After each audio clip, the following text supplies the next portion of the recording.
J'étais présent chez moi et puis un avion tournait. Je l'ai pas eu de visu moi, mais à Louis en fait, j'ai entendu qu'un avion était très très bas et puis tout d'un coup le bruit d'un avion qui tombe et puis boum, on sent bien le scratch quoi en fait, hein.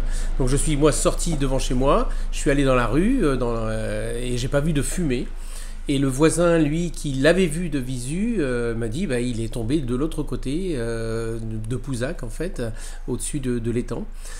Donc on est allé et nous sommes allés le chercher et on n'arrivait pas à le trouver du tout, l'avion. Et on se disait, on attendait de la fumée, on attendait tout ça. Et puis en fait, ça n'a pas été le cas. Ça n'a pas été le cas. Et c'est en passant dans un petit chemin qu'on s'est aperçu qu'il était à 3-4 mètres dans les arbres, en fait, hein. Donc la, pardon, la tête de l'avion était en bas, la queue était en haut.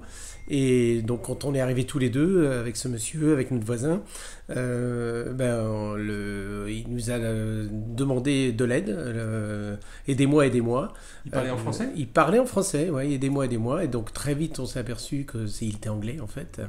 Et donc moi je suis resté auprès de lui. Et puis mon voisin est allé pour que les pompiers soient guidés en fait, hein. Donc très rapidement les pompiers sont arrivés, l'hélicoptère est arrivé. Donc voilà. Et ce monsieur, quand je lui ai demandé, il parlait un peu français et il mélangeait l'anglais et le français.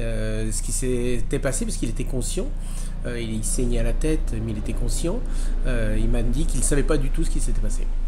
Donc, donc voilà, le voisin l'a vu tourner autour de nos maisons, et puis tout d'un coup, aspiré par le vent, il est parti de côté, et puis il est descendu tout d'un coup en toupie, et voilà, et là il l'a vu se scratcher dans les bois en fait, hein.